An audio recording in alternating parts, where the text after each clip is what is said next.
नमस्कार साथियों, मैं शिखा पाल। जैसा कि आप सबको पता है कि टंकी पर बैठे हुए मुझे आज 61 दिन कंप्लीट होने वाले हैं और हम लोगों के धरने को चलते हुए लगभग 112 दिन हो गए हैं। फिर भी हम लोग यहाँ से नहीं हटे हैं, ना ही हमारी हिम्मत हारी है, क्योंकि हमको पूरा विश्वास है कि हम अपनी जीत यहाँ से लेके जाएंगे।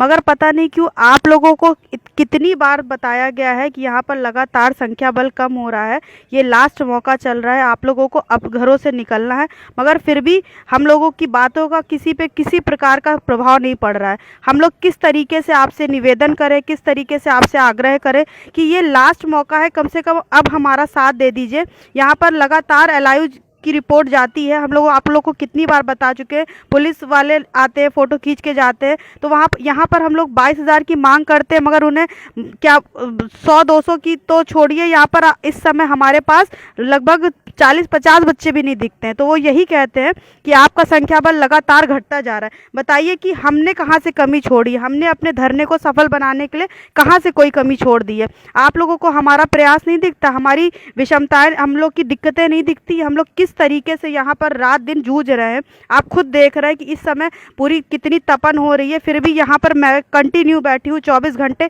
किस चीज़ के लिए? केवल अपनी एक सीट के लिए बैठी हूँ ना। और साथ ही साथ अगर मैं यहाँ पर बैठी हूँ इन चीज़ों से दबाव बन रहा है सरकार पर, तो मैं अगर आपसे इतना आग्रह करती हूँ कि कम से कम अब आप लोग घरों से निकल आइए। मैं एक्सपेक्ट करती हूँ कि शायद इन बातों का आपको असर पड़ेगा। हम लोग हर समय सरकार को दोषारोपण देते रहते हैं कि सरकार हमारी नहीं सुन रही, नहीं सुन रही। उन्हीं में से तो, उसी कैटेगरी में तो आप लोग भी आते हैं ना, आप लोग भी तो नहीं सुनते। हमने इतनी बार कहा कि जो दो दूर भाई बहन रहते हैं उनको मानती हूँ किसी प्रकार की दिक्कतें हो सकती है, वो इतनी लंबा सफ़र नहीं तय कर पाते, मगर जो आसपास के ज़िलों के लोग रहते हैं वो तो कम से कम आकर अपना संख्या बल दिखा सकते हैं। वो डेली यहाँ पर आ सकते हैं और अब शाम तक निकल सकते हैं, चले जाएं। हम लोग ये नहीं कहते कि हाँ रात में भी वो स्टे करें। कम से कम जो लोग यहाँ पे दूर से लोग आते हैं वो स्टे करते हैं, मगर जो आसपास के लोग हैं वो आ भी सकते हैं, सुविधाजनक तरीके से रह भी सकते हैं, मगर फिर भी वो लोग नहीं आते। पता नहीं, हम लोग सोचते हैं कि किन लोगों से हम लोग प्रार्थना करते हैं, उन पे हमारी बातों का किसी प्रकार का कोई प्रभाव नहीं पड़ता। हम लोग इतनी बार बता चुके हैं कि हाँ हमारा काम बनने वाला है। लगभग यही मान के चलिए, यही 8-10 दिन जो भी हमारे निर्णायक होने वाले हैं। आप खुद जानते हैं कि अगले माह में आचार संहिता लागू हो जाएगी, उसके बाद हम लोग लाखों चिल्लाते रह जाए, मगर सरकार पर भी कोई प्रभाव नहीं पड़ेगा। जो करना है हमको इसी लास्ट महीने में करना है, ये हमारा निर्णायक मंथ चल रहा है। फिर भी आप पता नहीं क्यों किस बात का इंतज़ार कर रहे हैं, घरों से नहीं निकल रहे हैं। हम लोग इतना आप लोगों से आग्रह कर चुके हैं, कि विनती कर चुके हैं कि प्लीज़ अब आप लोग घरों से निकल आइए। यहाँ पर हमारा संख्या बल डे बाय डे कम होता जा रहा है। हम लोगों ने ये आस लगाई थी कि आप लोगों को हम लोग खुशखबरी देंगे कि हाँ हमारी सीटें जुड़ रही हैं, तो यहाँ पर तांता लग जाएगा लोगों का, और हम लोगों को उसके उलटफेर स्थिति नज़र आ रही है। जो हमारे साथी पहले से हमारे साथ जुड़े हुए थे वो सब भी अपने घरों को चले गए हैं, कोई हम लोग का साथ इस समय नहीं दे रहा है। तो कम से कम जो पहले के भाई बहन हमारे साथ रहते थे, जो हमारे साथ कंधे से कंधा मिलाकर रहते थे, मैं उनसे तो अपेक्षा कर सकती हूँ। जो कभी नहीं आए उनसे तो हमें किसी प्रकार की कोई आशा नहीं कि वो घरों से अब निकलेंगे। जो आज तक नहीं आए तो अब क्या आएंगे? आज तो 112 दिन हमारा कंप्लीट हो रहा है। उनसे इतनी बार विनती करी गई कि अब आप लोग घरों से निकलिए, मगर वो अब तक नहीं है। तो हम लोग उनसे किसी प्रकार की एक्सपेक्टेशन नहीं रखते। मगर जो भाई बहन हमारे साथ लगातार धरने में बने हुए थे, जो यहाँ पर निरंतर हमारे साथ रहे हैं, तो मैं उनसे तो एक्सपेक्ट कर सकती हूँ ना कि वो ये जो लास्ट मौका चल रहा है, लास्ट पड़ाव चल रहा है, उसमें हमारा साथ देंगे। तो मैं आप सभी से, जो हमारे भाई बहन लोकल रहते हैं, इतनी बार मैं कह रही हूँ कि जो आसपास के ज़िलों के लोग हैं वो कम से कम नहीं रात में स्टे कर सकते हैं तो दिन में तो संख्या बल दिखा दीजिए। आप अपने काम निपटा के सुबह में आ सकते हैं और यहाँ पर कम से कम दिन में तो संख्या बल दिखा सकते हैं, ताकि एलआईयू को भी सही सही रिपोर्ट जाए और पुलिस वालों को भी जाए, ताकि उन शासन तक हमारी बातें पहुँच सके कि हाँ ये बच्चे कितना प्रयासरत हैं अपनी सफलता पाने के लिए। तो हम आपसे हाथ जोड़कर विनती कर रहे हैं कि अब घरों से निकल आइए, ये हमारा अंतिम मौका चल रहा है। फिर हम लोग को किसी प्रकार का कोई हम लोगों को मौका नहीं मिलेगा। आप ये भूल जाइएगा कि हम नवंबर के बाद सीटें जुड़वा पाएंगे। जो होना है इसी अक्टूबर मंथ में होना। आप भी जान रहे हैं कि नवरात्रि का पावन महीना चल रहा है, ये पूरा सप्ताह चल रहा है, तो कम से कम इसमें हम लोग को शायद भगवान करे तो कोई गुड न्यूज़ मिल सकती है। मगर भगवान भी उन्हीं का साथ देते हैं जो अपना साथ देते हैं, जो खुद मेहनत करते हैं। पकी पकाई खीर कोई नहीं खा पाएगा। जब तक हम अपनी मेहनत नहीं करेंगे तो भगवान भी हमारा साथ देने से इनकार कर देगा। आज हम यहाँ यहाँ 112 दिन से बैठे थे, तो यही बातें कहीं ना कहीं सरकार तक गई हैं। अनवरत धरना हमने चलाया है, अपनी सारी मुसीबतों का सामना करते हुए, धूप गर्मी बरसात हर मौसम की झेल हमने मार सह लिए। आपको पता है 21 जून को हमारा धरना स्टार्ट होता, तब गर्मी का महीना चल रहा था, अक्टूबर आ गया, सर्दियाँ स्टार्ट हो गई। सोच सकते हैं कि हम लोगों ने कितने मौसम, सारे विपरीत मौसमों का भी किस तरीके से बखूबी सामना किया। जो भाई यहाँ पर रहते थे वो जानते होंगे कि बरसात के मौसम में हम लोग को कितनी ज़्यादा दिक्कतों का सामना करना पड़ा। यहाँ पर जो नदी नाले बहे उनमें भी हम लोग 48 घंटे खड़े रहे, ताकि हम लोग के पैर तक सूज गए, मगर हमको बैठने तक की जगह नहीं मिली। फिर भी हम लोग यहाँ से नहीं हटे। किस लिए नहीं हटे?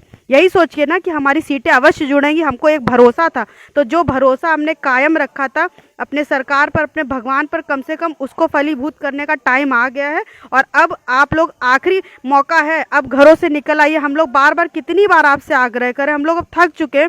कम से कम आपकी भी तो कोई नैतिक जिम्मेदारी बनती है हम लोग का साथ देने के लिए। तो मैं आप सबसे हाथ जोड़कर विनती कर रही हूँ कि अब ये लास्ट मौके पे हमारे संख्या बल को बढ़ा दीजिए, यहाँ पर आके अपना साथ दीजिए, ताकि हम लोग की सीटें जल्द से जल्द जुड़ सके और हम लोग को कोई खुशखबरी मिल सके। क्योंकि शासन भी संख्या बल पे ही सारा वर्क करता है, अन्यथा वो किसी प्रकार से नहीं झुक सकता है।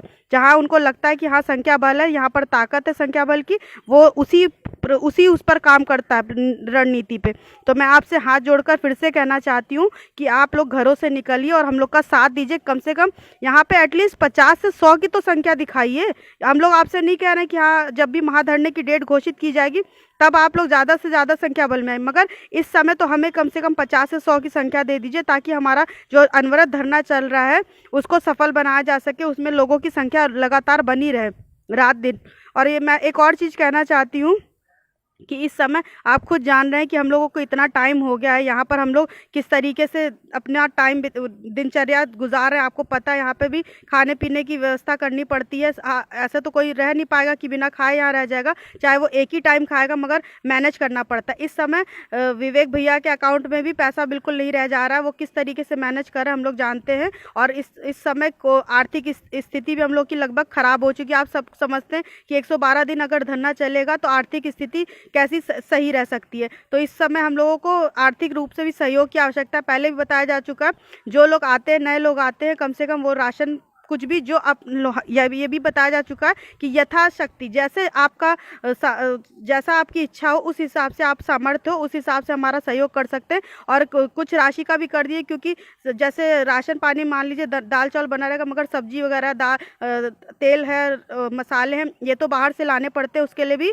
थोड़ा पैसे की आवश्यकता पड़ती है। तो इस समय अकाउंट लगभग उनका ख़त्म हो चुका, उनके बैलेंस नहीं रह गया है। तो मैं आपसे कहना चाहती हूँ कि उनकी आर्थिक रूप से मदद करिए। विवेक भैया के अकाउंट में जो आपसे बन सके उनके अकाउंट में सहयोग करिए, ताकि यहाँ पर जो धरना चल रहा है वो सुचारू रूप से चल सके। जितने हमारे भाई बहन मौजूद हैं, लगभग हमारे इस समय 20-22 लोग हैं, तो उनके खाने की व्यवस्था करनी पड़ती है, चाय पानी की व्यवस्था करनी पड़ती है। तो उसके लिए आपको ही पता है आर्थिक सहयोग की आवश्यकता होती है, बिना पैसे के तो कोई कार्य नहीं हो सकता है। तो और चीज़ों के लिए तो हम लोग नहीं कहते, केवल हम लोग यहाँ पर रूम का तो किराया देना नहीं, हमको खाने की व्यवस्था चाहिए और चाय की व्यवस्था चाहिए, तो ताकि हम लोग भी सुचारू रूप से अपने धरने को चला सके। तो मैं आपसे आग्रह करना चाहती हूँ, जितने लोग भी आप आर्थिक मदद करना चाहते हैं विवेक भैया के अकाउंट में, आप जिस तरीके से करना चाहते हैं, जितने रुपए भी, कोई बाउंडेशन नहीं है, आप मिनिमम अमाउंट से लेकर मैक्सिमम जितना आपसे बन सकता है उतना कर दीजिएगा।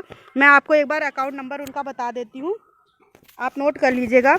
8299414627। एक बार मैं फिर से रिपीट कर रही हूँ, 8299414627। आप इस पर फ़ोन पे, गूगल पे, जो भी पेटीएम वगैरह जो आपके पास सुविधा हो, आप उसके माध्यम से उनके अकाउंट में पैसा डाल सकते हैं, ताकि जो यहाँ पर भाई बहन रुक रहे हैं उनको असुविधा का सामना ना करना पड़े, कम से कम उनके खाने की व्यवस्था हो जाए। और किसी प्रकार की हम लोग ये नहीं कहते कि किसी पे बर्डन नहीं डालना चाहते, जितनी आपकी यथाशक्ति हो उस हिसाब से आप आर्थिक सहयोग करिए, ताकि हम लोग का धरना जो है चल सके और भाई बहन हम लोगों को भोजन की व्यवस्था हो सके। मैं आपसे बस यही इतना ही कहना चाहती हूँ कि संख्या बल दिखाइए, और कम से कम जो लोग बाहर दूर दराज में रह रहे हैं, जो आने में असमर्थ है, वो कम से कम आर्थिक रूप से हमारा सहयोग कर दीजिए, ताकि धरने को सुचारू रूप से चलाया जा सके। धन्यवाद।